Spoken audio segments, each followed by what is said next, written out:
Yes, clear. Okay, so calling to order the December 14th, 2020 Chaska Park Board meeting. Mary, roll call. All right. Dave Rohn, Chair.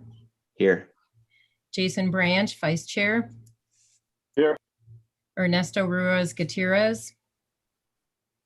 Joshua Ives. David Downs. Here. Matt Uderman. Here. Elizabeth Wyveen. Here. Georgie Ann Keyport. Here. Zach Soserig. Thank you. All right, thank you, Mary. So next up is agenda item number 3, which is to adopt the agenda. And assuming you've all had a chance to review that, do we have a motion to adopt the agenda? So moved. Commissioner Uderman, and a second from? Second. Okay.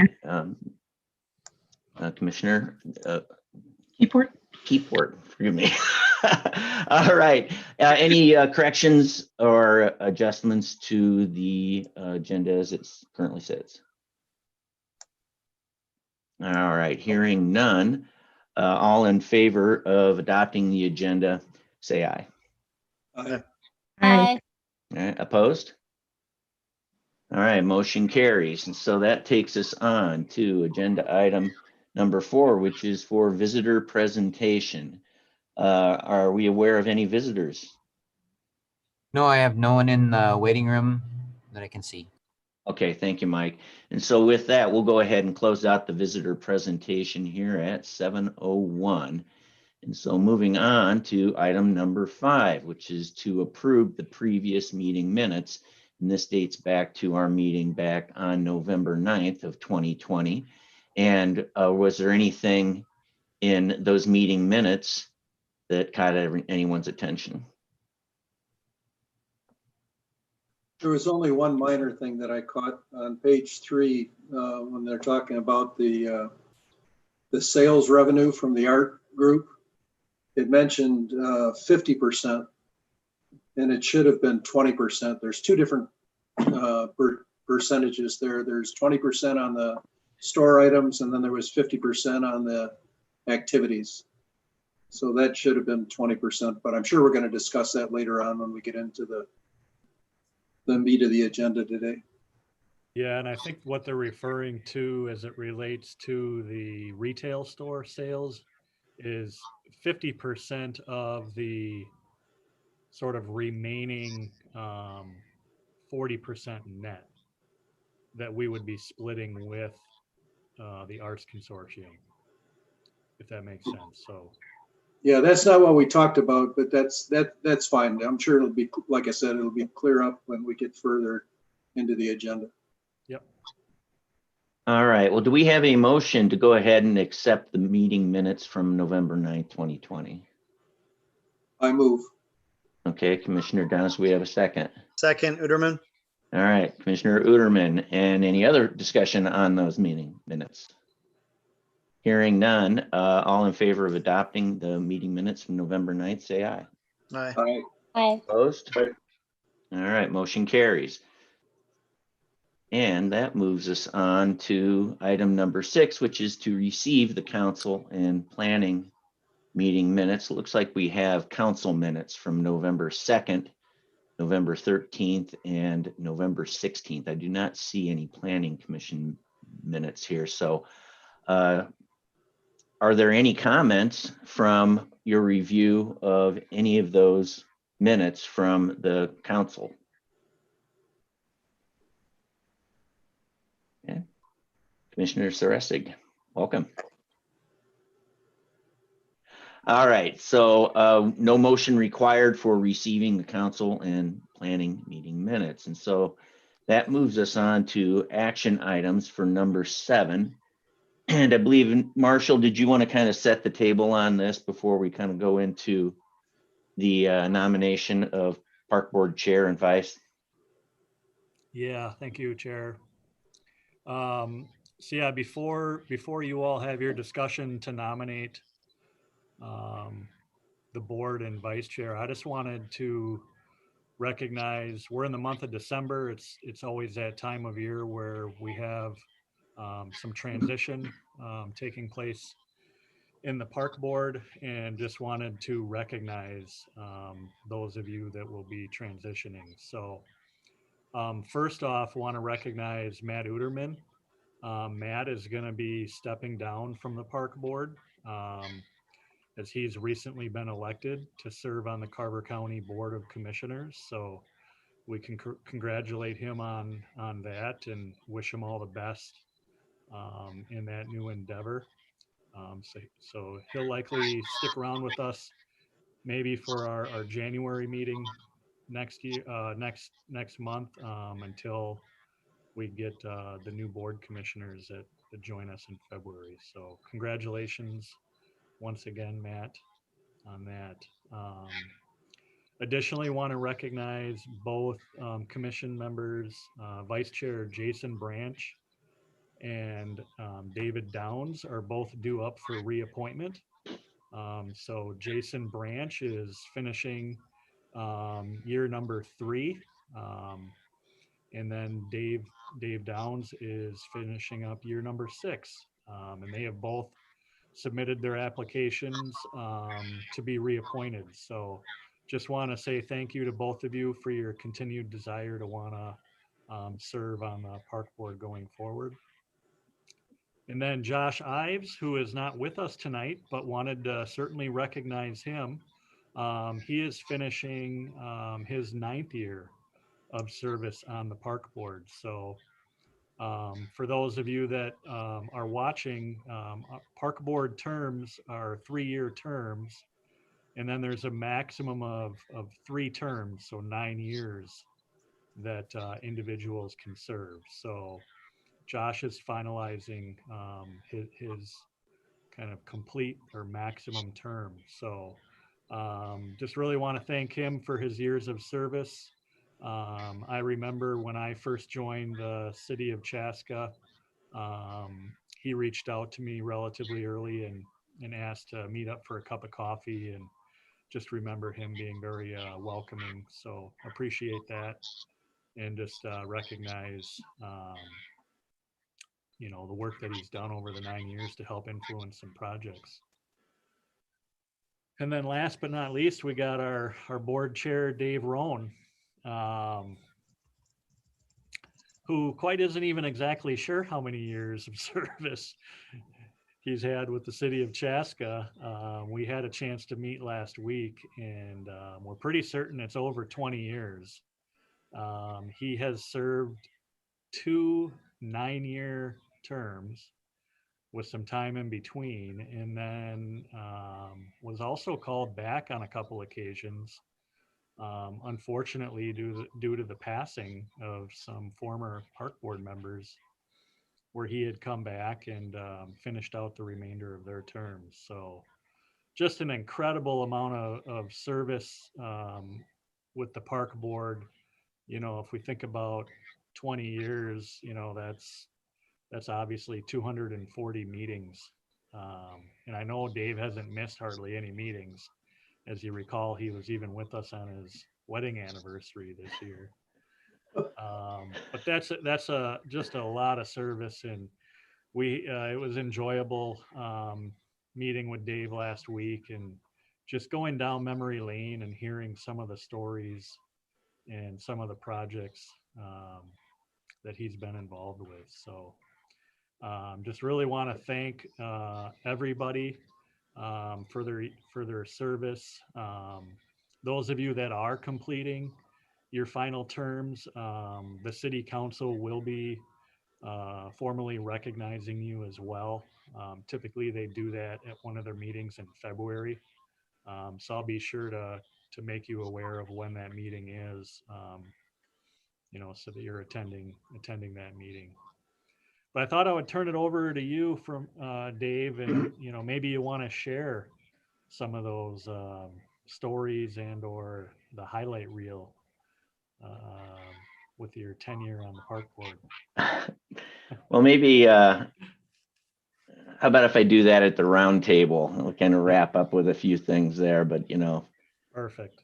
Yeah, but thank you, Marshall. It's very kind words, and we'll kind of close up the meeting with some final thoughts on things. It's a lot of ground to cover. So with that, however, we do have some business to do here. We have an action item, and so we have a nomination process here for finding out who's going to be our next board chair. And so how we would typically do this is we would have someone be nominated, or if you would like, you can nominate yourself. And from there, then you would have the opportunity, that person that gets nominated, to accept that nomination or say, hey, you know, I don't really think that's going to be the right thing for me now. And so that's kind of the process that we've gone through. And so we would do it kind of through motion. And then once we have a candidate or candidates involved, we can have give them an opportunity if they want to speak to it. And then we can take it to a vote. But to start here, and Mary helped me with a little bit of verbiage on this, but we would like to go ahead and open it up to anyone out there that would like to go ahead and make a nomination for themselves or someone else to be the next park board chair.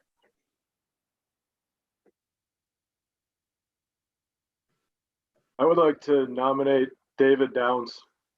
Second. All right, excellent. And do we have any other nominations for the chair? And Mr. Downs, do you accept that nomination? I do. I hope to live up to your standards you set, Dave. But I'm looking forward to helping out as best I can, moving the board and Parks and Rec forward. Excellent. Thank you, Commissioner Downs. And so with that, and without having any other candidates with their name in the hat, we're going to go ahead and just by group vote here, all in favor of recommending to the Chaska City Council that Commissioner David Downs serve as the next chair, say aye. Aye. Aye. All right, all opposed? All right, congratulations, Commissioner Downs. Motion carries. All right, so that moves us on to the nomination for the 2021 Park Board Vice Chair, and the same all applies to that. And I would like to go ahead and take the liberty of making a nomination of Jason Branch to continue to serve on as the Vice Chair of the Chaska Parks Board. Do we have a second? I second. Okay, and that was, who said that? I did. Okay, I thank you, knew David. Commissioner said that. All right. Yeah, And do we have any other nominations for Vice Chair?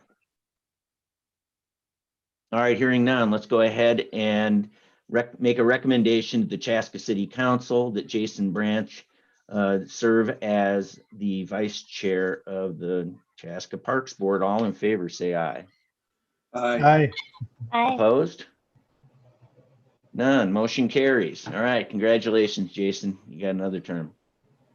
Thank you, everybody. Makes me very proud to help. Anything I can do. Thank you so much. You bet. All right, so that was about as painless as we could make it, I think. So let's go ahead and close out action item number 7.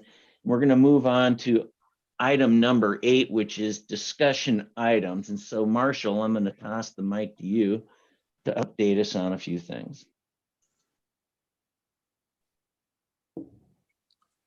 So the first item on our list is to talk about the Arts Consortium of Carver County.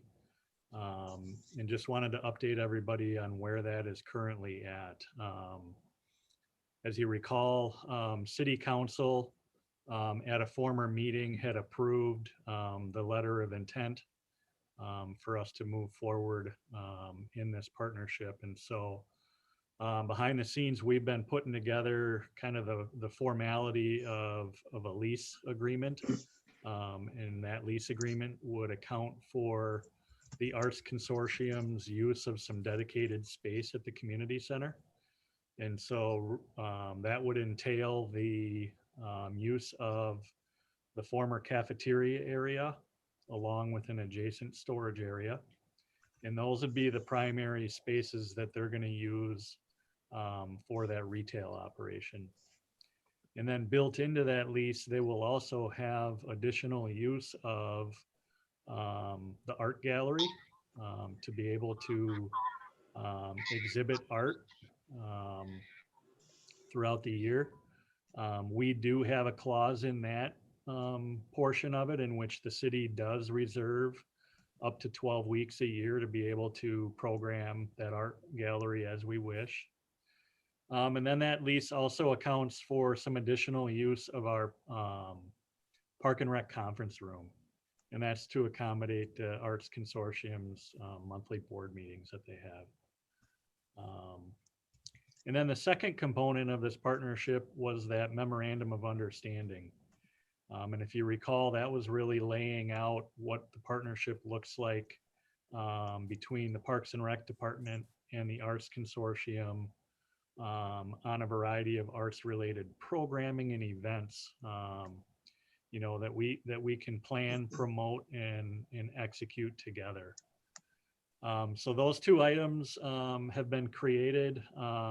They've been submitted over to the Arts Consortium for their review, and then they've also been submitted over to our city attorney for their review. So I'm expecting comments and feedback from the city attorney shortly.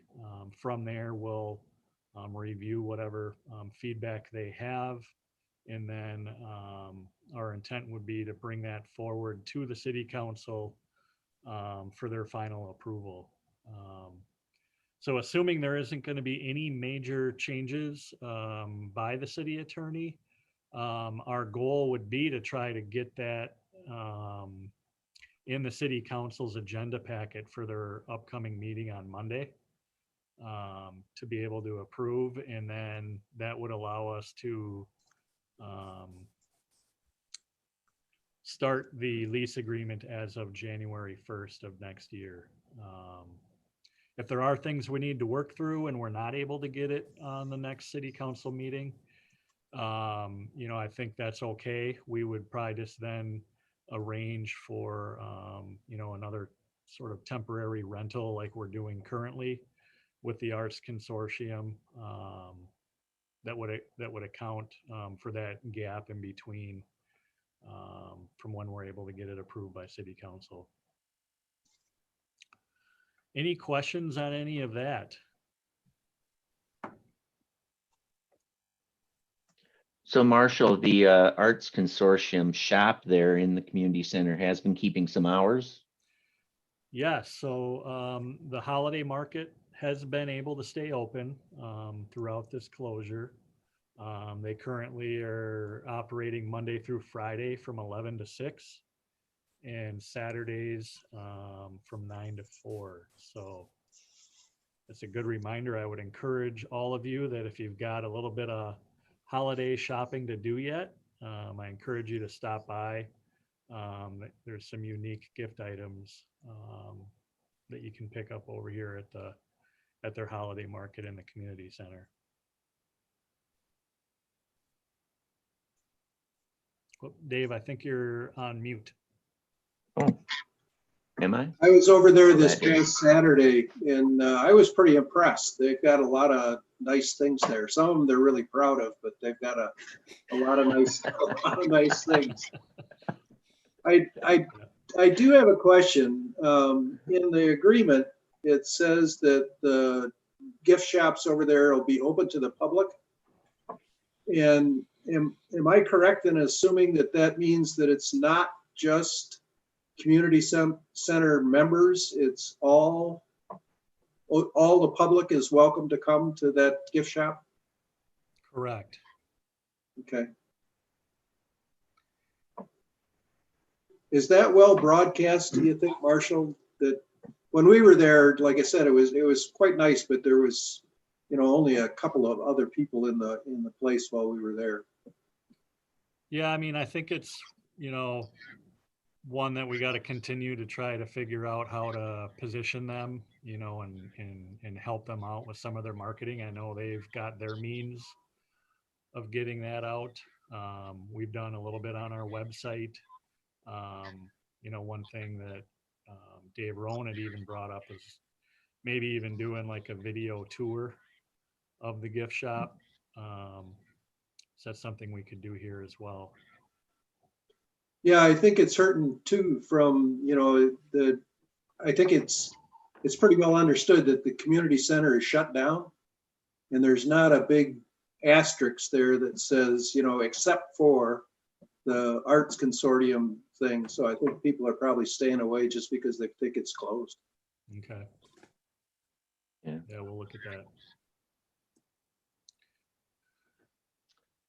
But yeah, All I right. think under normal times, though, they're going to be very well positioned to intercept a lot of foot traffic that we do have here at the community center. And, I think vice versa, they really provide that ability for people that maybe wouldn't otherwise come to the community center that want to come just for that arts consortium. So, I'm all about getting feet in the door and, seeing people experience all the things we have to offer.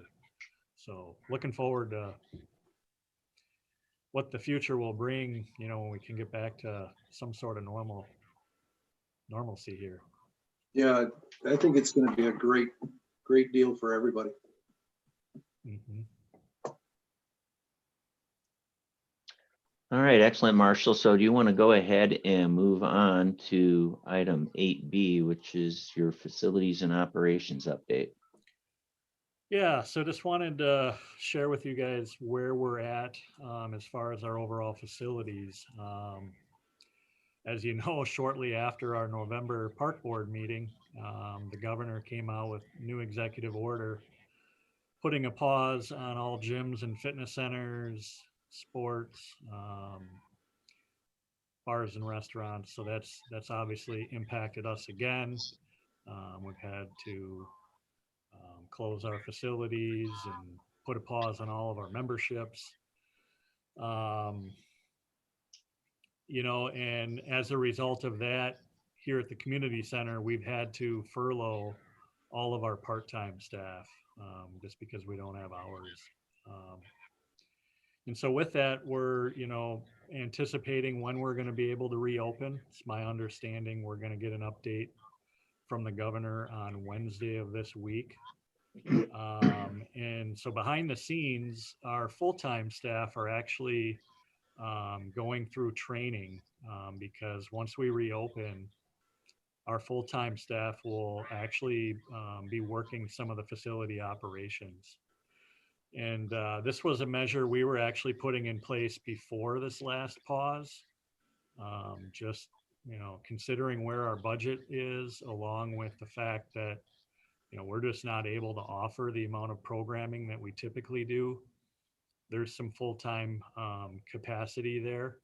And, it was a way to offset some of our operating costs. And so it's our intent on Mondays through Fridays that our full-time staff from opening in the morning until 4:30 in the afternoon will operate our front desk operations along with our facility attendant operations.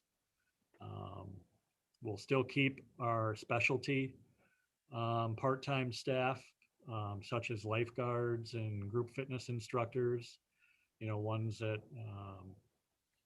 require a level of certification or specialty skill.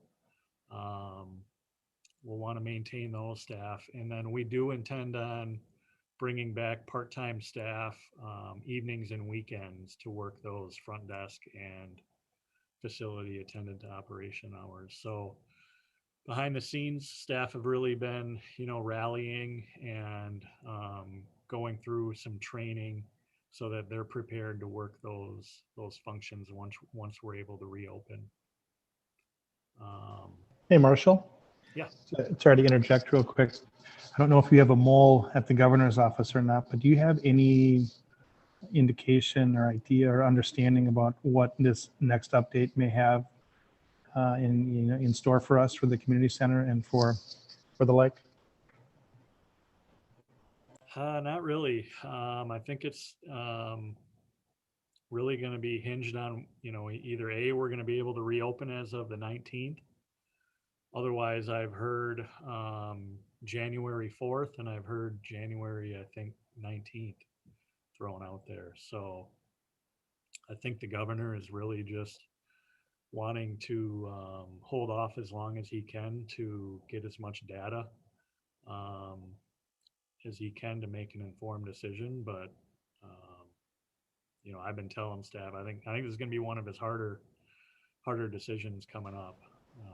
And impossible decisions to make. But the school district here has already announced that they're going to be continuing distance learning into the new year. With possible some callbacks for special needs, special education, for some smaller group instruction. But at least the school district, I believe, is planning to just assume that we know what they're doing. But I know that a lot of the bars and restaurants around the state are really sitting on edge right now, and there's a lot of movement out in the community out there, just within the market amongst consumers, to try to get places to try to open. I'm just curious what that's going to do to the governor with his decision making here this week, and I'm just curious if you had any inside track or not. But I suppose everybody wants that. Yeah. Nope. We've learned to become flexible and learned how to pivot. Those are kind of buzzwords throughout this year, like everybody's had to. So what else? I wanted to share with you that both the community center and the curling and event center budgets have been reviewed with the city council at work sessions with them over the past few months. And those particular budgets will be going onto their regular agenda at their upcoming meeting on Monday. So I would encourage you, if you've got the time, to view those meetings. And I did want to loop back just as it relates to the information I shared with you at our meeting last month regarding membership rates. After considering your feedback, along with talking with staff more, and quite frankly, with that new pause that came about shortly thereafter, we ended up recommending to city council that we do not raise our rates next year. So that information I shared with you was really, sort of the intention of what we had planned to do as of last year as part of a 5-year plan. And so kind of following through on what that plan normally would have looked like. I just wanted to share that with you, but after further thought, we came to the conclusion it's not the right time to be raising rates on members. So we plan to hold tight. And one of the things that we talked about quite a bit with city council was the notion that the community center is going to be turning 30 years old next year. And just really talked about how that facility has been a primary asset for the city, and provided a lot of value for the community.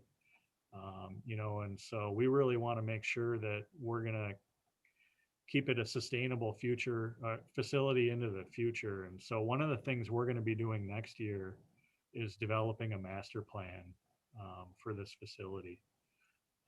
So really what that'll be is creating a citizen task force that can really represent the community and take in the variety of feedback that we're ultimately going to get through some community engagement. Along with, I'll be putting together a proposal for us to seek out an architectural consultant along with a financial analyst. So they'll really help facilitate some of those meetings and discussions, with the community and also that citizen task force, and help us develop a master plan or a vision as to what this facility can be for the next 30 years. So I really see this as a pretty significant project for myself and the staff throughout all of next year. And,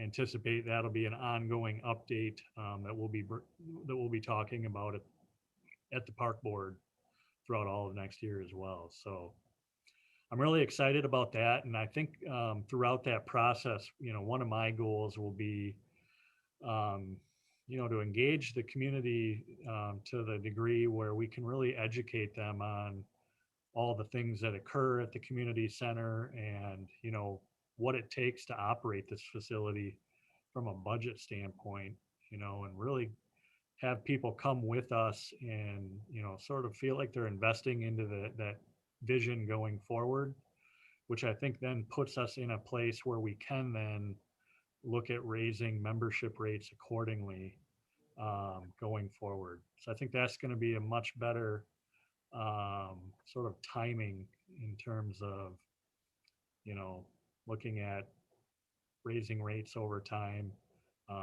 That's taking into account feedback and a financial analysis of our facility. Any questions on that? Marshall, when are you putting that citizen task force together, and what does that look like to you? Is it 5 people? What do you envision for that? Good question. I don't know if I've put enough thought into it yet to give you a great answer. I anticipate that coming together probably in January or February. I'd like to get it kicked off sooner than later. So I'll be working on putting together a request for proposal. That'll be my next step in conjunction with, defining what that citizen task force can look like. And that might be something I'll even, get some input from the park board. I'll probably come with a recommendation in January and get some input. But I think it'll be important, to off the top of my mind here to have well-rounded representation from the community, staff to members of the community center, representatives from the school, representatives from the business community, the youth athletic sports associations, or what come to mind for me.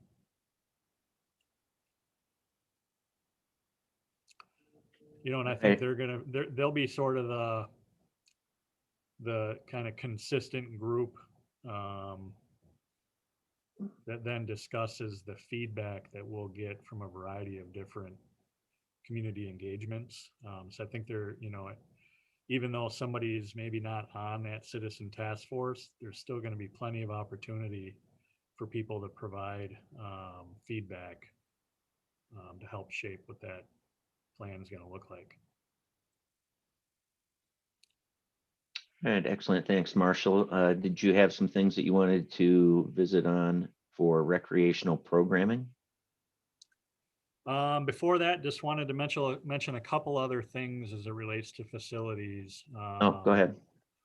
So there are a couple of capital improvement projects at the community center that we are needing to do. It's not ideal given where we're at budgetarily, but a couple of need items are presenting themselves. The first one is the need for a new ice resurfacer. One of our 2 is original to the building, so it's surpassed its life expectancy and is finding itself in a maintenance shop quite often. And, quite frankly, we just need to make sure we got to have something that's reliable. And so we've talked it through, and, we're going to look to replace that with an electric ice resurfacer rather than a gas operated. And one of the great things by going this route is in working with our electric department. They actually have some capital improvement dollars through their rebate program and are going to be able to help fund that replacement, the replacement for that particular piece of equipment. So really thankful for the the partnership with the electric department on that particular item. The second one is our pool. As you recall, when we were shut down over the summer, we did a lot of improvements in our pool. Probably the one thing we didn't do was the resurfacing of the interior lining of the pool. We were hopeful we could hold off on that a little bit, but it became evident when we reopened that we've got some concerns with that. The Diamond Bright, the Diamond Bright is chipping and cracking to the degree where it's coming all the way down to the concrete. And that's created opportunity for some algae growth in the pool, which obviously is a health concern. So we need to address that. And so we're gonna look to do that here while we're shut down. So the staff are actually already in the process of draining the pool.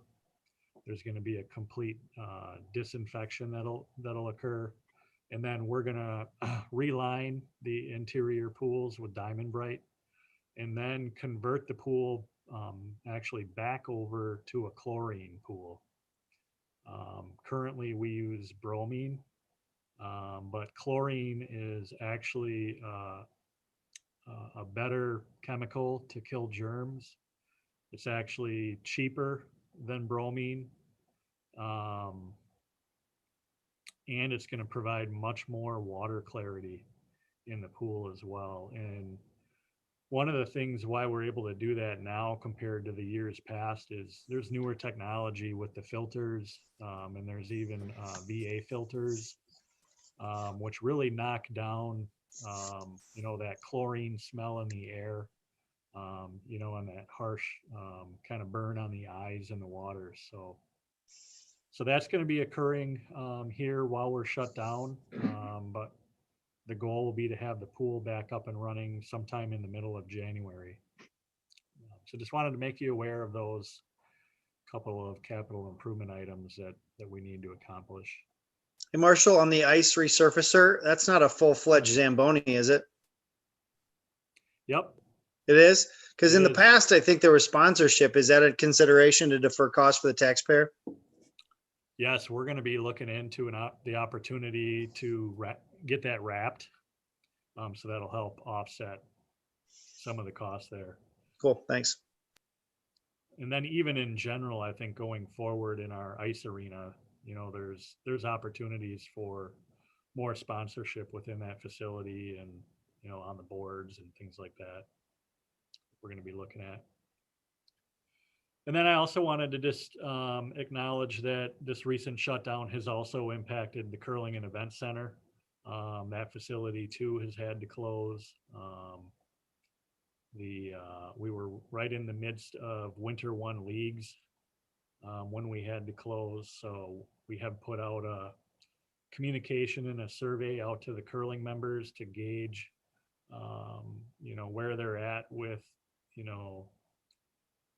kind of depending on when we're allowed to reopen, whether or not we try to finish Winter 1 league and push back the start of Winter 2. And so we got some good feedback there. It's looking more than likely we'll probably be just foregoing the remainder of the league and refunding that balance, and then trying to start up the Winter 2 league as scheduled. The facility is still being used, however, by the USA Curling's high performance athletes. They were given an exemption by the governor to be able to practice. So there are some of those athletes that are coming into the facility and training and practicing. So that is it on the facilities update. All right, thank you, Marshall. So with that moves us on to item 8C, which is going to be recreation programming update. Yeah, so the recreation staff, I've always said throughout this, I think it probably had one of the harder times with this pandemic. Just with the changing in guidelines and the uncertainty, it's really tough to plan things, further out. And so they've really had to adapt to coming up with programming on more of a month-to-month basis. Although I did share with them, I think there is some, optimism ahead of us at least. I'm hopeful that once we are allowed to reopen our facilities, that we'll be able to remain open. So I think that does provide some certainty for us to be able to plan a little bit further out. It's just we're probably going to have to continue with, some smaller group type programming for a while yet. But I've sort of charged the staff to, at least start thinking about fire and ice next summer. Maybe it's looking at later in the summer. But I want us to be in a position where, we've got some plans in place so that if we're capable, we can pull some community events off. Just because I think, once we are able to come together a little bit more, people are gonna want to do that. And so just trying to strike that balance of how much time and effort we put into things with, the level of, certainty or flexibility that's going to be needed as we get closer to being able to execute those events. But with that, I did want to share to some of the fun things that they are doing and planning. Currently, there's a virtual fitness challenge that our fitness supervisor, Missy, is offering to the community. And that goes up until January 1st. I think she's going to offer another one in January, but that's gotten a lot of great feedback. There's going to be a winter walking challenge, January 1st through the 31st. We've done some engagement on our Facebook site, so some of you may have seen that Snowflake the elf has been in a variety of different places throughout the community center every day. So I know some families have had some fun with that. We're looking at starting an esports program in January. That's something new that we're going to be providing. We just signed a contract with Blaze Sports out of Chanhassen that provides the technology within the esports. We offered a gingerbread decorating contest, gingerbread house contest. So families decorated those, and photos were due to be submitted today. And then there'll be online Facebook voting that will occur on the 16th through the 23rd for the best gingerbread house. Last week, staff with the lodge offered a drive-through holiday party for the seniors. So they drove on through the parking lot, and staff were there to greet them and handed them some goodies in their car. Santa was on site to greet them as well, and just a super festive afternoon. Although it was kind of a mind twist because it was that Wednesday afternoon when it was like 48 degrees. So it looked like summer out there with Santa. There's currently a trim the tree opportunity. So families can stop in at the community center, and right inside the doors, we have a little kit with a couple of ornaments that families can decorate and then hang them on some designated trees down at Fireman's Park. It's kind of a community art project there. And then we're going to be offering a New Year's Eve party pack. So that's going to be available. It's going to include some supplies for some minute to win it games and a variety of some other things. So look for that. That's going to be available to pick up on December 22nd. So, they're really getting creative and, offering some virtual things. along with just engaging the community online. So I really appreciate their creativity and effort. And they too are going to be assisting with the operations at the community center.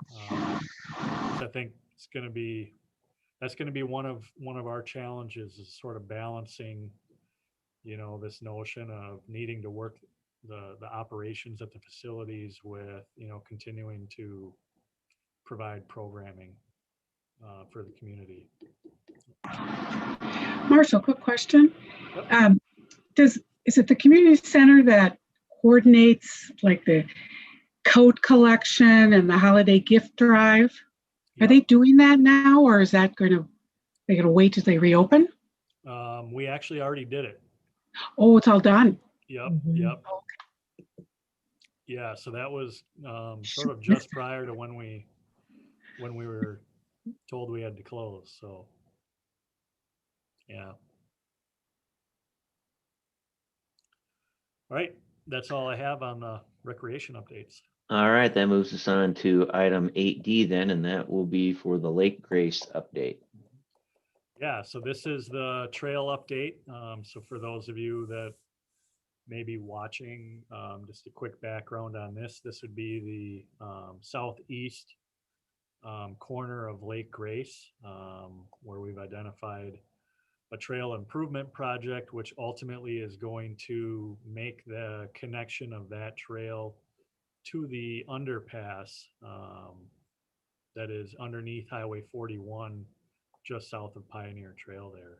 And so this past Friday was the bid opening for the bridge component of that project.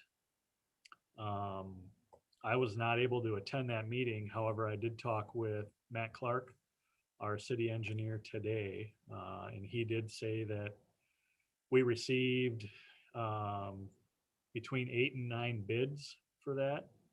And the low bid did come in at what we estimated for that project, which was right around 300,000. So staff are going to go ahead and prepare that information for city council's approval to authorize staff to award that bid to that contractor. And then from there, we'll work on a schedule with them. So it's my understanding it'll probably be 8 to 10 weeks to fabricate the bridge, which is going to put us somewhere towards the end of February. And I think from there, it's going to be a matter of weather as to when they can install it. That time of year might be a good time to actually get it done. I think as we get into spring, then we're going to have to work around road restrictions for weight. But I think regardless, we should have that bridge in there sometime by June for sure of next year.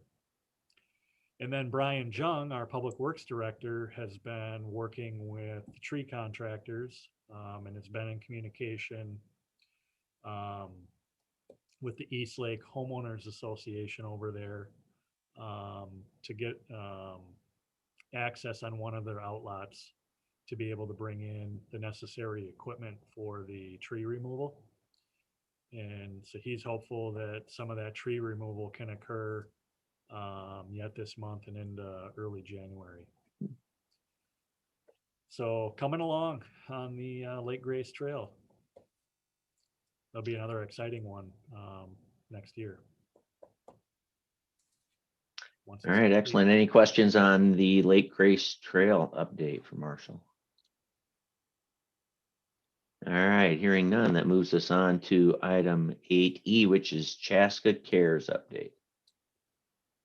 Yes, I just wanted to acknowledge and recognize some of the work that's been done with the Chaska Cares team. So as you may have recalled, this is a team of staff that was put together early on when this pandemic started, really to partner with other organizations in the city and do what we can to sort of lift spirits and especially help those that are a little more vulnerable in our community. And so that Chaska Cares team consists of Aaron Link, who's in our Parks and Recreation Department, Joan Seedorf, who's in our Park and Rec Department, Julie Janke, who's in our Police Department, Kevin Wright, who's our Communications Manager, Sarah Anderson, who's in the Fire Department, and myself. And so we've done a variety of things throughout the year, but as of recent, just wanted to share with you on Thanksgiving, the Chaska Cares team worked with St. John Lutheran's Church, who provided, I want to say, right around 800 meals for the community. And of those 800 meals, the Chaska Cares team came and put together 200 of those meals, and we delivered them to seniors that are living in the senior living facilities who weren't able to drive over to the church to pick up their meals. And then, as Georgianne mentioned, we did do a clothes drive. So we did have locations here at the community center and the curling and event center. So we got really good response on that. We did a local Toys for Tots drive as well at both of our Park and Rec facilities. And that collection is currently over at the Chaska VFW. So there's opportunity for families in need that will be able to go over to the VFW and shop kind of within the VFW by appointment and pick out some things for their family. Not necessarily a Chaska Cares initiative on this one, but last weekend, real special event between the Chaska Police and Target. It's called Helpers and Heroes, in which the Chaska Police conducted shopping for 29 families and then delivered those gifts to those respective families. So really cool thing there. This coming Thursday is another community food distribution event. That's the one I had emailed to the park board if you wanted to volunteer for that. But that's going to be this coming Thursday, in which the community is able to drive through and pick up some food items. And then what our Chaska Cares team does is we come in ahead of that event and we put together about 100 meals, and then we take those meals and deliver them again to seniors that are in those senior living communities that aren't able to drive to Gedney to get the food. We're also engaging the community to collect some items for seniors to put in a goodie bag. So we've got puzzles, we've got books, we've got hot cocoa, just kind of a variety of things that we're putting together. I think we're putting together about 285 bags. So we're going to be doing that throughout this week. And then the Chaska Cares team, along with the police, will be delivering those to the seniors next week, Monday, just to give them some things to do throughout the holidays. And then last but not least, the Chaska Cares team and some other city staff are going to be putting on a Santa parade coming up on Wednesday, December 23rd. So if you recall, we did an Easter parade, in conjunction with the American Legion. We had done a graduation parade in conjunction with the school. And so we're going to do something similar this time around by featuring Santa. And so there's going to be a police vehicle, a fire vehicle, and then a pickup truck with Santa in the back. And who's playing Santa Claus? Santa. Good answer, Marshall. Good answer. My daughters were walking right by when you said that. So. Yeah. So that's going to be, like I said, Wednesday, December 24th, starting at 4:30.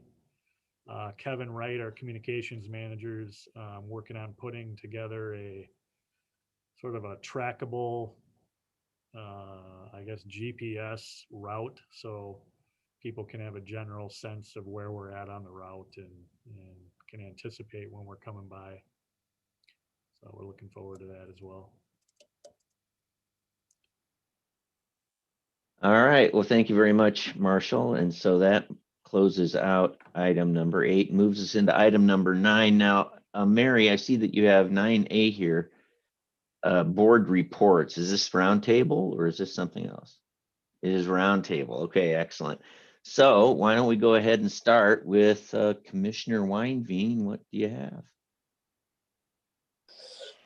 I want to just say, tell Marshall and his team, you know, great job on planning for the future and trying to come up with events while keeping in mind that we don't know how things are going to look next summer, but commend you guys on still trying to plan for the future. And then I would encourage everyone to go out to the downtown. That's my son, Henry. Hey, Henry. He wants to join the board eventually. A few more years. Citizen Task Force for the Community Center, first volunteer. Yeah, there you go. I would like everyone to go out to the downtown Chaska board business alliance. There is so many neat events that are out there right now. The 5 for 25. If you haven't bought all your holiday gifts yet, get out there and check out the downtown shops that are open in Chaska. Santa and Frosty photo ops, that's going on downtown. Just they have some really cute suggestions of fun things to do with your family while still being safe. As we all know, there's not a whole lot of opportunities to do things right now, but they've got some great ideas. So I encourage everyone to check that out. That's all from me. All right, thanks, Elizabeth. So moving across the screen, Commissioner Downs.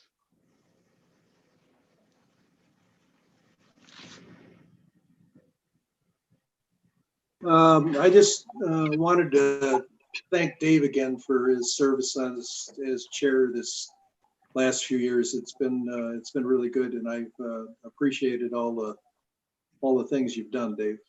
And I look forward. I'm glad you guys have confidence in me that I can try to do as good a job as he's done this past year. So thanks again. And I mentioned that I was at the art thing, and I'm really looking forward to helping make that thing extremely successful. That'll be a good thing for all of us.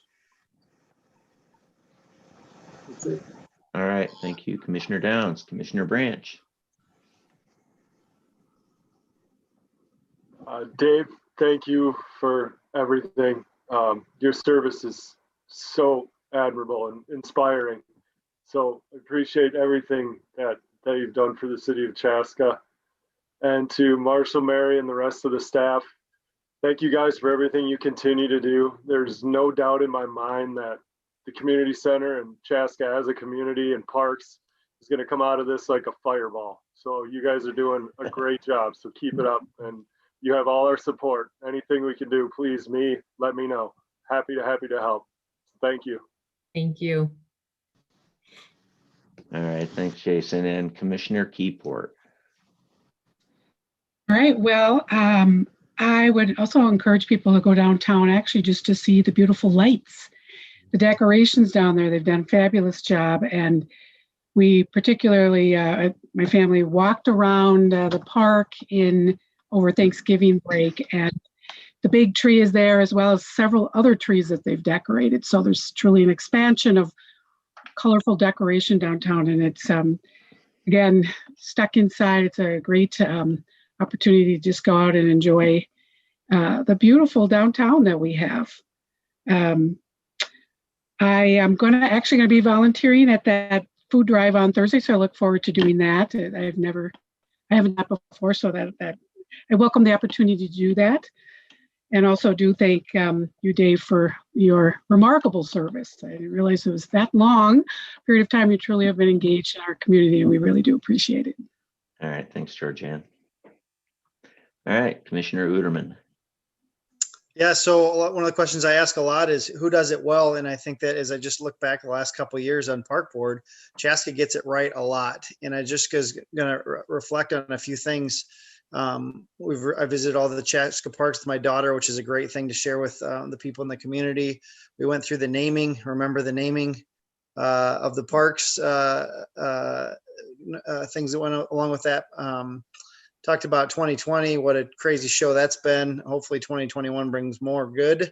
There was Lake Grace connection, groundbreaking of the loop, the single track, got that off the ground and pushed it through. Kickoff to the bike friendly community, significant improvements at the community center, some staff improvements. We did lose one of our best, which was Karen. We've done a lot of touch of trucks, Halloween events, athletic park events, arts partnership, and even a Breakaway Academy, one of the tenants had a number of NHL picks. So those are just a small piece. There's just in the last 2 years. So if anybody's watching this, those are a bunch of reasons to get involved. Also, if I look back even just a year ago with Vincent, Ernesto, everybody that's on the call and others, it's been one of the most diverse boards I've ever served on. Not just in skin color, but also like where we come from, the people we come from. And the benefits of Chaska Parks is not just a place to go work out or hang out. It's the mental health for our community and its community connection. Not just this year, but I think we'll be leaning on that for the many months and years to come, particularly as it relates to 2020 and COVID. And it really is the people. It's the people, everybody that's on here. It's the people like Dave Rohn stepping up for 20 some years. It's the new ones and the people that have been here a while. So when I showcase Carver County or specific Chaska, I say, just go hang out and you'll see what our best asset is. And that's the people. So I just wanted to say thanks for believing in me for the time that I've been on. I came in with Liz, which was cool.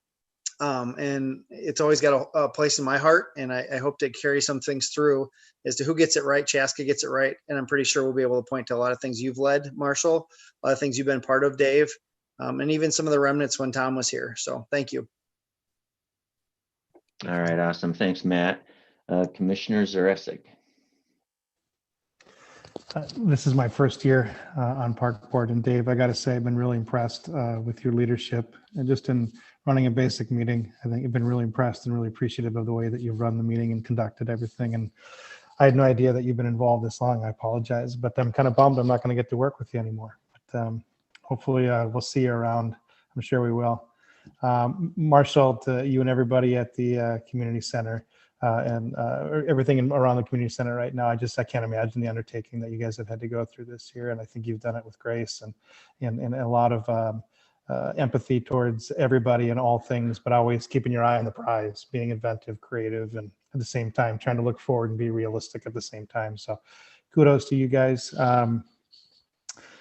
What a crazy year. I'm really excited about what the next year is going to bring for all of us as individuals, us as a group, us as a community. And I second what Matt said and what a couple of the others said. I think it's easy to see why Chaska is a place that people gravitate towards and why they want to stay here and invite others to be a part of what's happening here. And this is a great example of it, is what's going on with Park and Rec and Park Board here. So that's all I got, and I can't wait to see what the future brings for all of us. So it's been a great first year.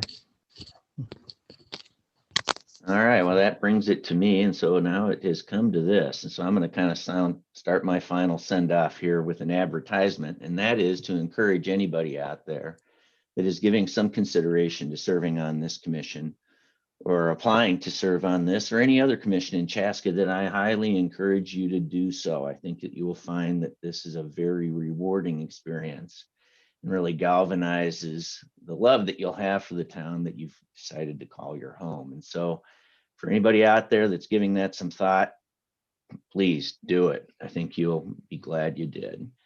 Next, I'd like to thank everybody that I've had an opportunity to serve with on this commission. I've got so many friends that have come as a result of that, and far too many to mention here in this meeting. I'd also like to thank the current and former leadership of the Parks Department, who have always made it so easy for us to serve as commissioners because of their can-do attitude and their capabilities, that through the strength of their leadership, the things that we would dream up, they would make happen. And that would cascade down into the dedication of all the park staff that have served over the years. And what a pleasure it's been for me to be able to be a part of that organization and to be able to have access and to have friendships form with the people that are employed there. So that has been such a great thing. Marshall and Mary, I'm going to miss our monthly planning meetings. We've always had a pretty good time getting together on that. But although I am going to be, leaving the commission here, I am going to, continue to serve on the bike friendly community commission. And I'm sure that, Marshall, you'll be hounding me to serve on whatever citizen task forces you can dream up. So I'm going to be around, and I'm sure you and I'll be clipping into our bikes for some rides too. So I'm not going to say goodbye. I'm just going to say we're going to be in a different capacity here. All right. So we're looking forward to that. And then lastly, I'd just like to say that, one of the greatest pleasures of serving on a commission like this is the fact that we get to dream. We get to have our conversations that start out, wouldn't it be nice if Chaska had this? And so going forward, I'm comforted by the fact that I can hand the gavel off to someone like David Downs and to Jason, because I know that they know the spirit in which how this commission needs to operate. And so for all of you that are going to continue on here, just remember that continue to dream and never forget dreams are free. So with that, I will entertain a motion to adjourn. So moved. Hey, All right, Commissioner Uterman, do we have a second? Oh, what? Go ahead, Marshall. I did have one last thing I wanted to share with everybody before we adjourned. All right, go ahead. Okay. Yep, go ahead. Okay. I was going to make a run for it, but you stopped me. Yeah, you're not done yet, Dave. Well, so just, in kind of light of everything that we've gone through throughout this year, and being at the holiday season, I keep encouraging staff to try to find some fun, right? And a few weeks ago, I had thrown out the idea and maybe the challenge for somebody to put together some lyrics to a holiday song that could be a little bit of a parody, that would be kind of COVID and Parks and Rec related. And so Erin Link, our recreation program manager, happened to take that upon herself with her family one night while cooking. And so they put together some lyrics, which I thought turned out great. And so from there, it was full on rallying the entire department and coming up with how we're going to segment this all. And with the help of Mike Tudor, we were able to put together a little holiday tune. So I just wanted to give you guys a sneak peek. This is hot off the press. The staff have not even seen this yet. So you can see Mary sort of cringing. I thought it turned out great. I'm going to share it with the department head staff at our weekly meeting tomorrow, and then we intend to put it out to the community as well. So I'm going to try to share my screen here and provide a little entertainment to wrap this up. Marshall, has your hair always been this cool? No, usually it's shaved. And nominate your hair for coolest do of the night. Not very cool in the morning, though, I'll tell you that. All right, can everybody see that? Oh, my Lord.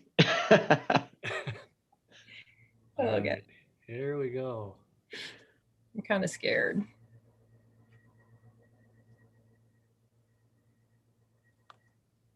Uh-oh. I don't hear any audio.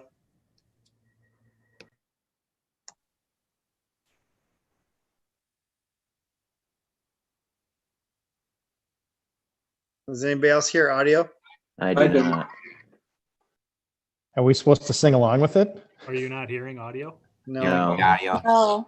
I mean, this is enough. I like this. Hold on, I'll try to, maybe I just gotta turn it up on my end.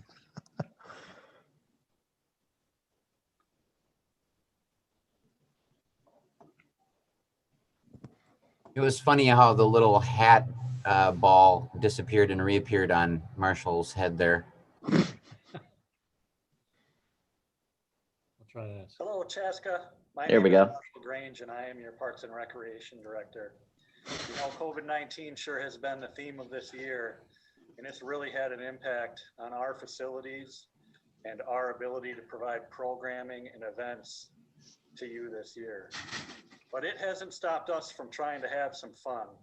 So I hope you enjoy our little twist on this classic holiday song, Jingle Bells.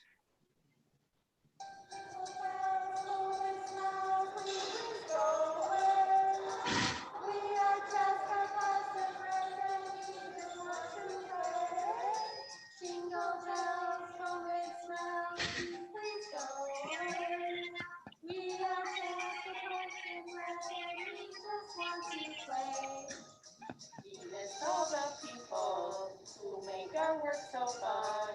Programs and events are what we like to run. Schools and rinks are quiet, makes us really sad. Days when they are full again will be so totally rad. Oh, jingle bells, we are Chaska Parks and Recs and we just want to play. Jingle bells, COVID smells, please, please go away. We are Chaska Parks and Recs, we just want to play. Treadmill bikes and gates have never been so still. To have them move again would be our greatest thrill. We'll try a little longer, times are coming soon. Mary.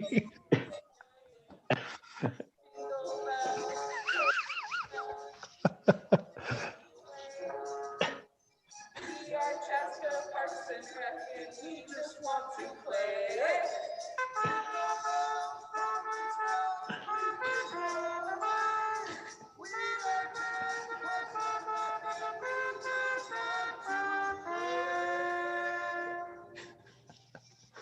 Happy holidays.